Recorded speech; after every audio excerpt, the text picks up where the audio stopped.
Good afternoon.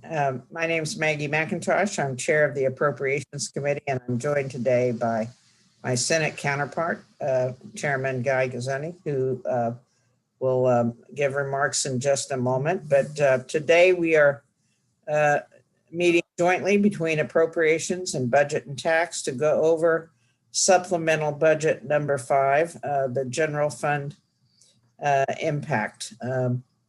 I do want to take a moment just because this supplemental is already being covered by all of the major newspapers and outlets. The governor, the speaker, the president of the Senate just did a press conference about this supplemental.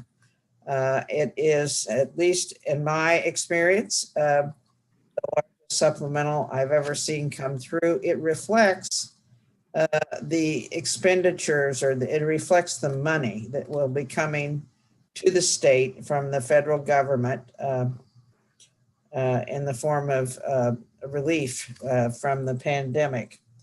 I think it's important to take a moment just to thank the staff of the governor, the budget office, our own DLS staff. And by the way, I'm going to call out David Romans, who really did an outstanding job, along with appropriations staff and the BNT staff that helped bring this agreement together that has resulted in this supplemental budget number 5. I may be taking a little bit long, I apologize, but to the Appropriations Committee, you remember several weeks ago, I said that my hope and desire would be that we leave this session having had an imprint on the federal money that was coming forth to Maryland, $3.9 billion, and that we, along with the administration, would be able to frame how those funds would be spent. I also said that I hope we could leave this session with no deficit, and no deficit for next year, and the repayment of all of the different accounts that we have borrowed from or depleted because of the pandemic.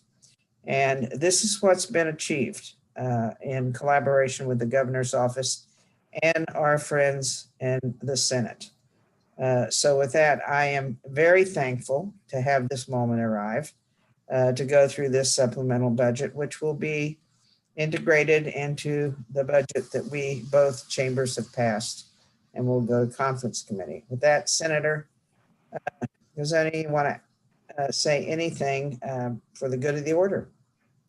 Yeah, just real briefly, big thanks to you and your team, to everyone on my committee and the teams associated with that.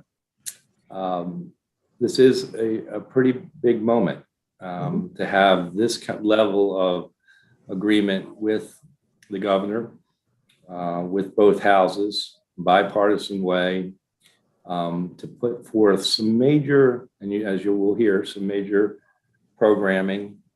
The challenge, of course, in all of this, as we started to see that new money was going to become available to the state, was to do it in a responsible way.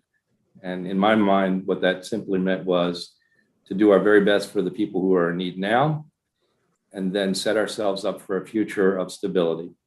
And I believe that the 22 budget and the supplementals associated with it will have long-lasting effects on our economy and on the people who, again, are in need right now.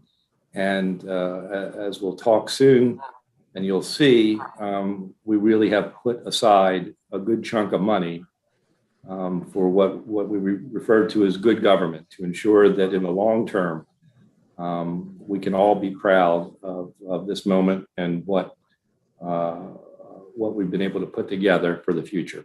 So with that, thank you, Madam Chair. And I guess we'll turn it over to Mr. Romans. Is that? Yes, thank you. Thank you for your comments. Thank you. Good afternoon. You should, hopefully you can see supplemental budget number 5.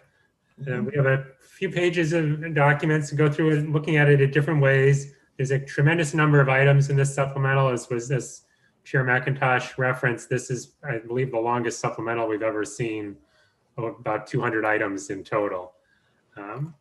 So let's get into the first. I want to give you kind of the big picture on the general fund, just so you understand where this kind of takes you and where you end up. So the budget, as it's passed the Senate, had a fund balance of about $675 million at the end of fiscal 22. Supplemental budget number 5 recognizes some general fund revenue from disaster relief reimbursements from the federal government, about $341 million.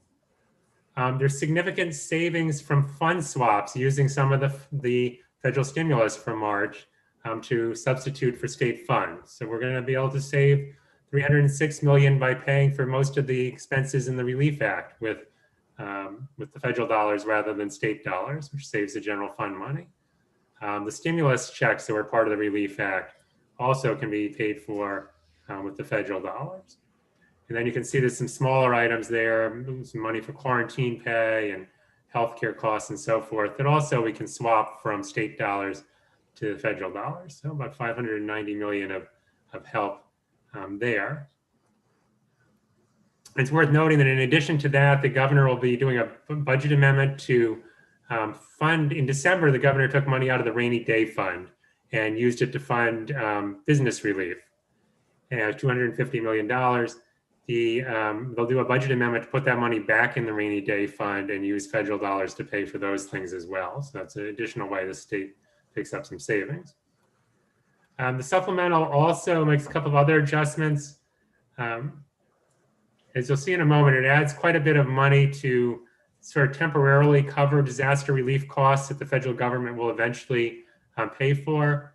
There's a BRFA provision, it's already in the BRFA, that if it stays in the BRFA, will save $210 million out of the money that they're putting in. I'll explain that more in a moment. And then you may recall in a previous supplemental, they put $15 million in to pay interest on money we're borrowing from the federal government for unemployment insurance costs. The money was put in the wrong year, so they're withdrawing that $15 million. So that gives us some savings there. And then there's a lot of new spending on the general fund side. There's this $551 million of costs as we have to sort of front the money on disaster relief. We'll eventually be reimbursed by the federal government for these costs, but we have not yet received all of that money. So it's $551 million of costs there. Capital PAYGO, there's over $400 million in the supplemental for PAYGO. The vast majority of it backfills all of those projects that you cut out of the capital budget and asked the governor to fund in cash. He funded every single one of them that you asked him to do, as well as adding about $41 million or so of additional funding for other projects that he was interested in supporting. There's $50 million to start relocating state agencies out of the State Center complex in Baltimore City.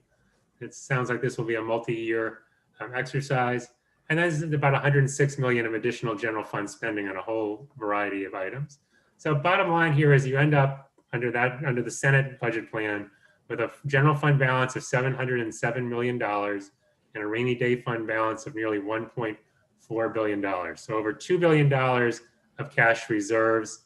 Rainy day fund would be at about 6.8% of general fund revenues, which is about as high as it's been in recent times. So while this supplemental, as you'll see, spends a lot of money, it also leaves the state in a very strong fiscal position going forward. All right, so then at a very high level, this page tries to show you all of the kind of ins and outs of the budget. So that first line, American Rescue Plan Act, this is the March stimulus money. The governor's bringing in $1.9 billion of that money. And some of it is fund swaps. You see some general fund decreases and special fund decreases. One of the big fund swaps is the governor is essentially saving $430 million or so for the Blueprint Fund for the future by funding costs that were going to be funded with Blueprint dollars with the federal funds instead. The CARES Act, there's still money from the CARES Act from last spring that has not been added to the budget, about $118 million more for local health departments. And back in July, the governor had a big press announcement about this money for education technology and special ed, and the money was going out to the school systems, but they never actually brought the money into the budget. So this is the 200 million that was talked about, 9 months ago. December federal stimulus money also coming in, about 24 million for health programs. And then we have about 341 million of money we have received from the federal government for disaster relief. And then you can see all of the state money that's being added to pay for it sort of up front. And this is BRFA provision that would reduce the amount of state money by 210 million by allowing us to front some of the money with the local income tax reserve. Again, that would just be temporary until the federal money is received. All right, and then you can see all the BPW, the money that's back, PAYGO, the money backfilling the cuts you made, as well as about 41 million of new things. So bottom line, general fund impact of this is almost 800 million of new general fund or net general fund spending, a decrease in special funds primarily coming out of the blueprint funds. We're going to spend less from that. And then a total of 2.6 billion of federal dollars being added. So you overall have a $2.8 billion increase in spending in the supplemental. All right, so this next slide looks in a little more detail at how the federal money is being, some of that kind of flexible federal money is being used with the input from the General Assembly that was mentioned before. You see the details at the top of the blueprint fund where we're swapping money in various years to save money for the blueprint for the future. You can see in the next section various things that are general fund costs that were originally going to, the state was going to pay for with general funds or special funds that are now being shifted to federal funds. That utility arrearage, one of the things that's useful there is the 30 million of special funds is CEF money. So this puts more money back into the CEF fund as there are quite a few bills out there trying to spend money from the CEF fund. So it'll help keep that fund afloat. And then in this pandemic response is some of the more sort of policy oriented things that are going on with some of the federal money. The first item is $8 million. Back in the Relief Act, you authorized one-time payments to people whose unemployment insurance application was sort of held up because it was being adjudicated, and some of them were being delayed a long time. This is a little extra money to make sure there's enough to make all those payments in fiscal 21. The second item is response pay, and there's another item a few lines down about, or actually it was up above. So let me just talk about this. So the governor, when the pandemic hit, instituted level 1 and level 2 response pay for state employees. The level 2 is for people who are working with folks who are being quarantined, so in state institutions, for example. And the level 1 was for other workers who had to have a lot of direct contact with the public. Those folks got an extra $3.13 an hour. The quarantine pay was an extra $5.13. The governor discontinued that level 1 in September. And so what this supplemental is doing is retroactively providing it to those employees back to when he discontinued it and providing it through the end of this calendar year.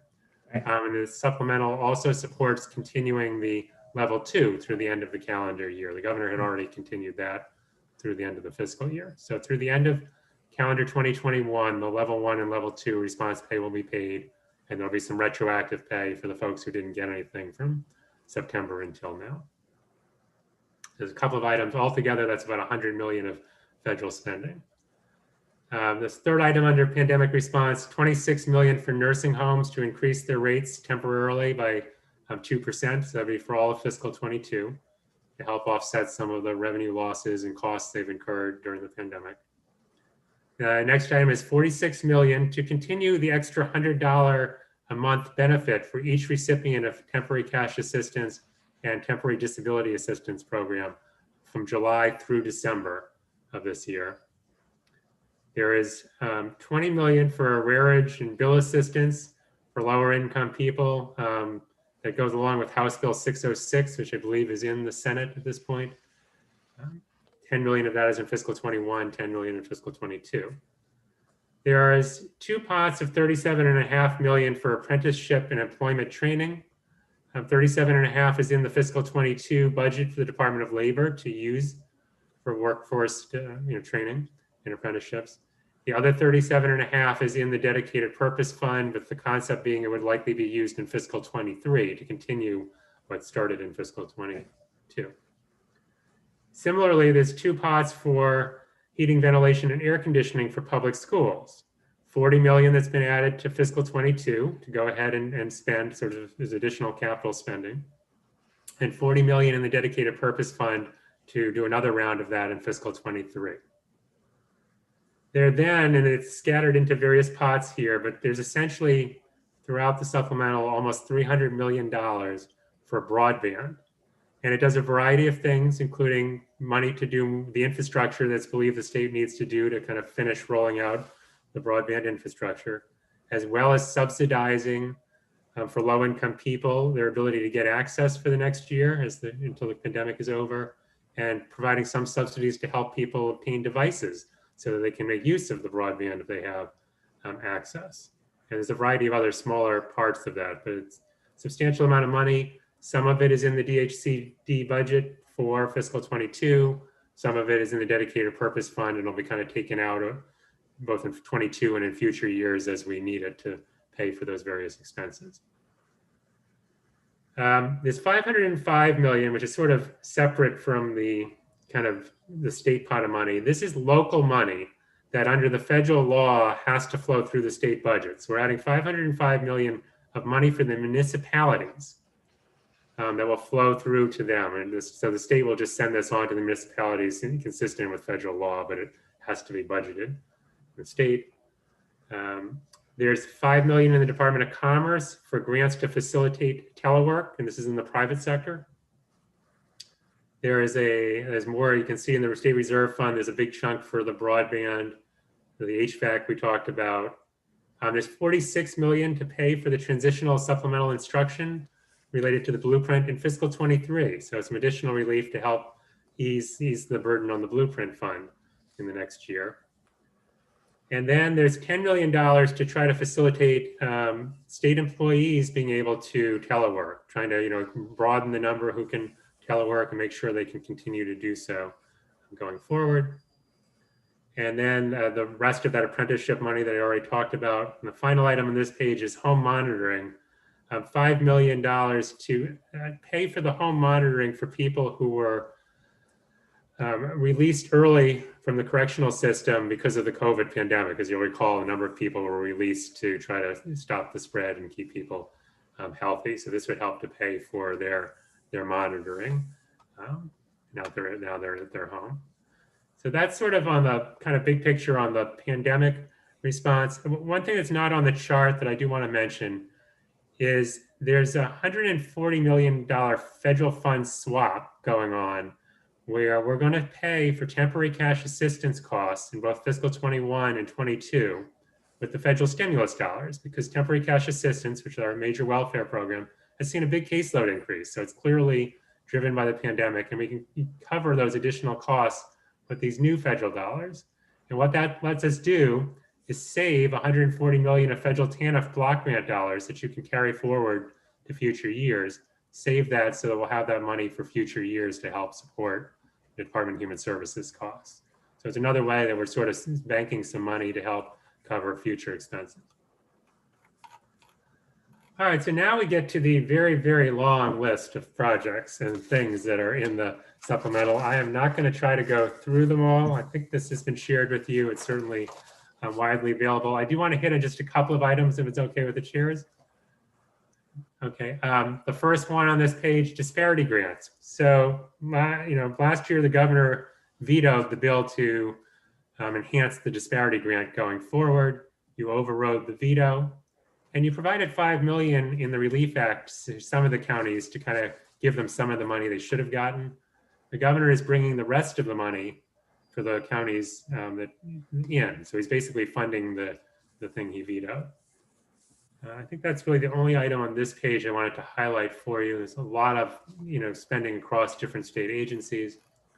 All right, this next page, a couple of things to note. The top of the page in Medicaid, the community options waiver There's like a home and community-based services waiver is being expanded to additional slots.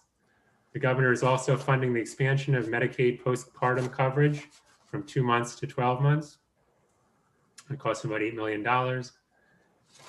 And then if we scroll down a little bit here, I think we talked about the 15 million. Oh yeah, so this item, the governor is also expanding funding for the autism waiver to an additional 100 slots. This is something that it was fenced in the Senate to do. Governor's gone ahead and done it. He's added 3.6 million in the next item there for non-public placements to increase the teacher salaries for those teachers. And then the item right below that, adult high schools, another item that money was fenced in the Senate plan. The governor's gone ahead and funded it, so you don't need defense money for that any longer. Further down here, item 181 here in stem cell research fund is 1 million. Again, that was fenced in both the House and the Senate. The governor's gone ahead and funded that for you. And maybe the most notable in terms of the big dollars is this state center relocation down there at the bottom, $50 million to get that going. So as I said, there's a lot of items here. Those are some of the highlights. Last section I wanted to talk about is the money for capital. So the top part of this chart shows you all those programs that you cut out of the capital budget and asked the governor to fund. And you can see he's brought them in. You can see the amounts. He's brought them in at least at the amount that you requested. I think there's one project that's come in a little bit more because they were having they had under budgeted it in the capital budget. And then the bottom part of the chart is the new items that the governor has funded. There are a handful of these that you have funded in your capital budget. For the most part, this money could be on top of what you funded. It doesn't need to be a replacement for it, but that's a decision that'll have to be thought through. But you can see the list and where it goes. So that's pretty much our very quick look at a very long document. Happy to try to answer any questions the committee has. If you don't mind, I do have one on the $50 million to relocate the state employees out of state center. Is that to relocate them out of the city, or is there language that I think that we had some agreement on that those jobs would stay in the city? I don't believe that there's any language specifically saying that the jobs stay in the city. You could certainly put some language in the conference committee on that item. Thank you.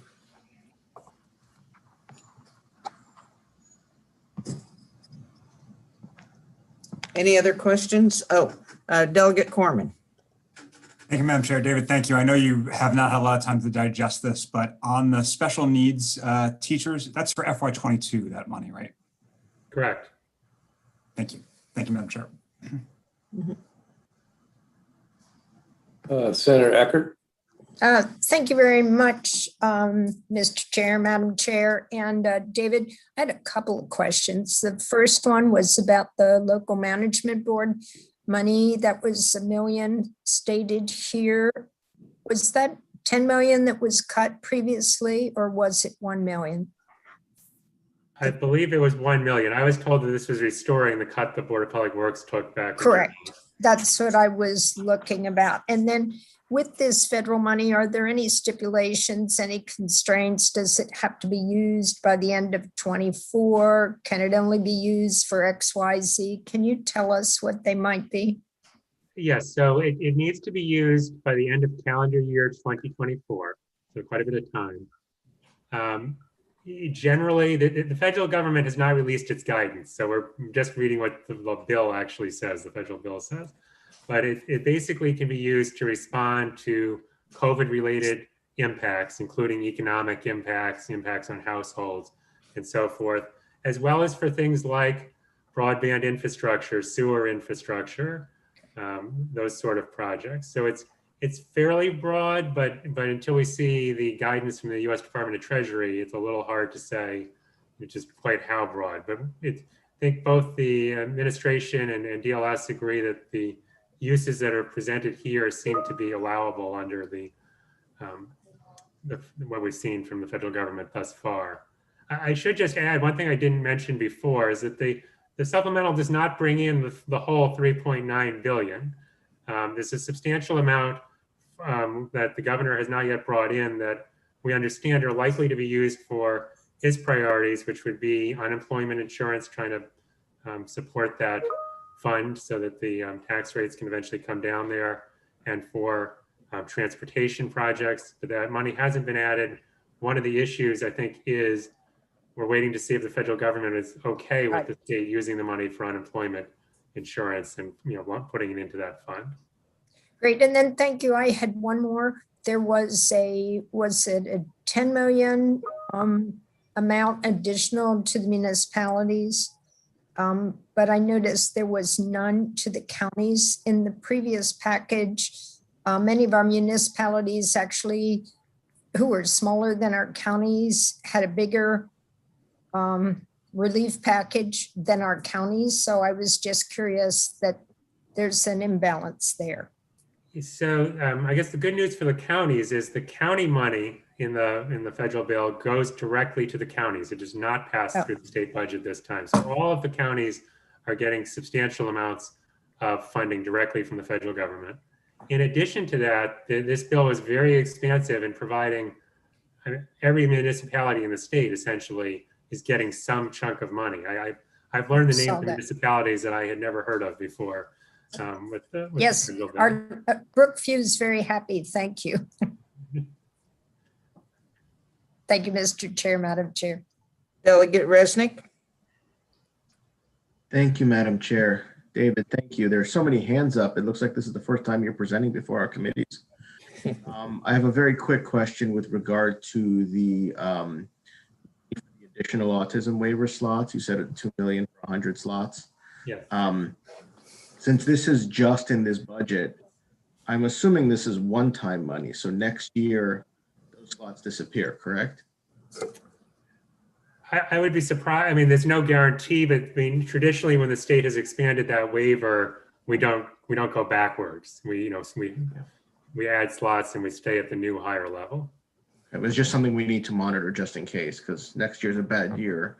We're going to have to. Do we have to do anything actively to maintain those slots, or will that just reappear? And it's up to the governor to put it into next year's budget.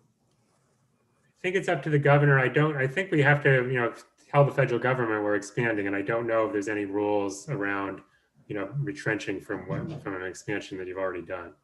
Great, thank you. Thank you very much, Madam Chair. Senator Rosebeth. Thank you, Mr. Chairman.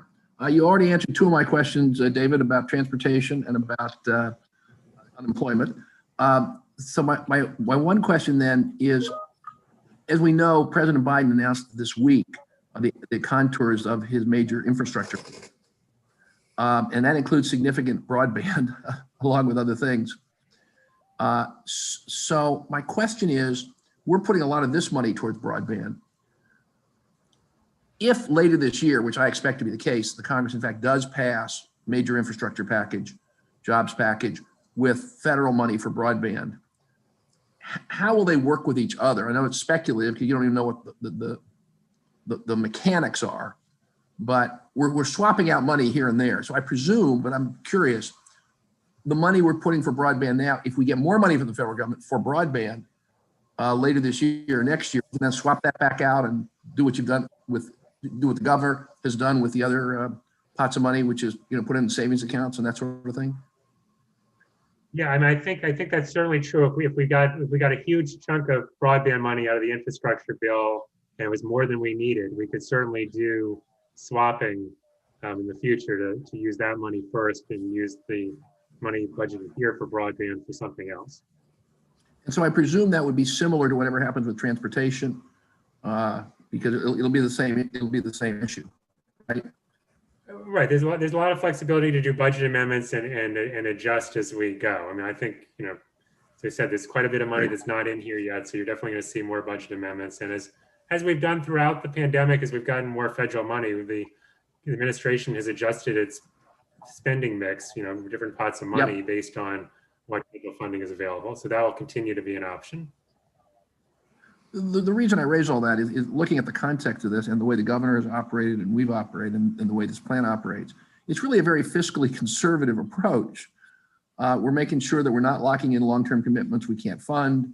We're using one-time money to deal with one-time issues and then refilling our fuel tank. Ain't that so? It is. Thank you. And I might mention, by the way, Senator, you can jump in as well. At the news conference today, I thought the governor mentioned over $500 million for transportation. He said it verbally, but it's not, of course, Right. in this supplemental, but I think he certainly intends to use at least that amount. Delegate Solomon. Thank you, Madam Chair. David, thanks as always for this. I just had two quick questions, one of which will probably not be a surprise to you. On the blueprint piece, do you, I mean, maybe DLS is working on this. No, now does it set us up for like another year of full pay since we've been able to restore the fund, or when does it push out the point where we haven't covered the full cost yet? We believe we're good through fiscal 26, and I think it's a relatively manageable number for fiscal 27. But fiscal 27, there would need to be some additional funding. Great, thank you. And then the other very quick question, and I don't know if you know this yet. I mean, obviously, I think there's $500 million for childcare. Do you have any sense from MSC? It's obviously not in this supplemental. How at all they plan on spending it? Have they given any indication of where you think that's going to go? I have not seen or heard anything specific on that pot of money. Okay. All right. Thank you. Thank you, Madam Chair. Thank you. You're welcome. I think we have more delegates, so I'll go to Delegate Novotny. Thank you, Madam Chair. David, I think I asked this last time. I don't know if we have a response yet, but the individual, the I-10, the individual taxpayer budget that we relief that we passed before, was there an answer from the federal government yet on whether or not we'll have to pay back those funds? No, they've issued no guidance. They have, I think, 60 days to issue guidance. So we're only about halfway through that time period. So we are still awaiting that. I think the current kind of administration plan is they're setting aside money, to offset any sort of penalty we get for that. But we'll have to wait and see what the federal interpretation is. Thank you, David. Is that reflected in this document at all, or is that somewhere else? It's not. It's just, as I said, there's a fair amount of the money that hasn't been added to the budget yet because we're waiting to learn, more from the federal guidance. Thank you, David. Thank you, Madam Chair. Delegate Haynes. Thank you, Madam Chair. Just two very quick questions. David, I've been getting a lot of inquiries, and a lot of people in my district have been getting, these turn-off notices regarding utilities, they're out of work, and et cetera. I know that we had the utility arrearages funding in place, but just so, as I'm looking at this correctly, we're backing out all special and all general, so all the funding for that particular program is going to be federal funds now. Is that right? Everything you did in the Relief Act, which was, I think it was over 90 million for arrearages, is going to be funded with these federal dollars. So we're backfilling dollar for dollar, just swapping it to the federal fund. Okay. And just lastly, on the state reserve fund, on the state employee IT and telework needs, look like that's about 37.5 million, if I'm looking correctly. I think it's, you're looking at the line below it. It's the number above that, the 10 million for. There we go. I'm sorry. I'm looking at the supplemental on my phone, so I won't get confused on the screen here. It seemed really out of sorts. So you just answered my question. Thank you. Is there, I believe, 5 million for private employers. Correct. There's 5 million for private employers, 10 million to get the state and more state workers being able to do more. Yes. Thank you, Madam Chair, because that's the crux of the issue I was getting at, was that would there be something in there for private employees? So thank you so much, Madam Chair. Yeah, you're welcome. Delegate Valentino Smith. Thank you, Madam Chair. Thank you, Mr. Romans. So in the temporary cash assistance and TDAP grants, it's extending it out for that population with the extra $100 till December. And then you talked a little bit about a fund swap. They didn't mention any continuation for the youth, foster youth that were phasing out, which is scheduled to end in June. Does that mean that they would have the flexibility then with the fund swap to use TANF funds in this fiscal year if they needed it? Yeah, yes. I mean, they'd have TANF funds available to them. I mean, they'll have 140 million of TANF funds available. Okay, I just wanted to clarify that that would be available then because of the relief. Thank you. Thank you, Madam Chair. You're welcome. Delegate Mangione? Thank you, Madam Chair. And for David, I'm just trying to understand for my own knowledge here, and maybe hopefully you can answer. But yesterday we passed HB 97, which dealt with the Office of Statewide Broadband.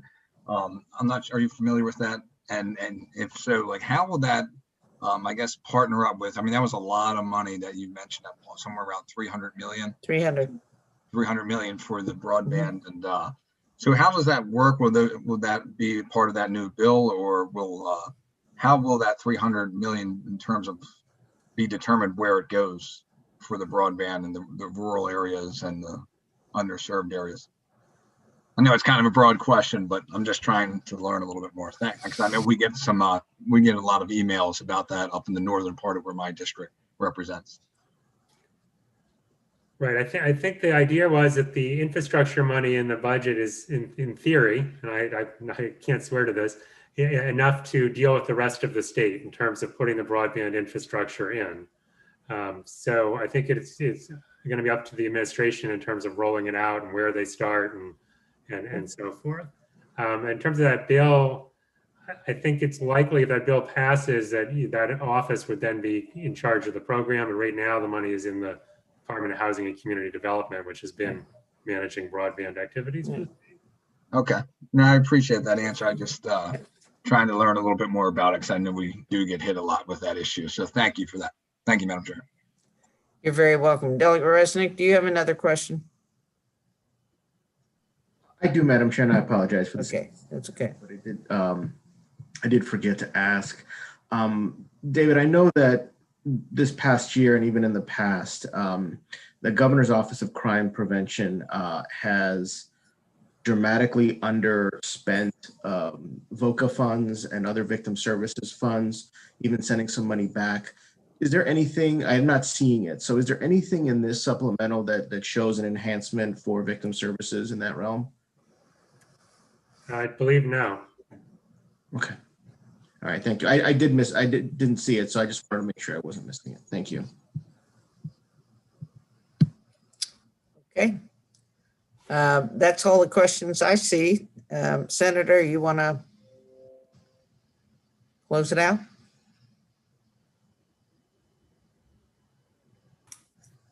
Doesn't look anyone else on our side. I think that's it. I think we can close this hearing out. Thank you very much. Thank you, everybody. Good to see you all. Mhm.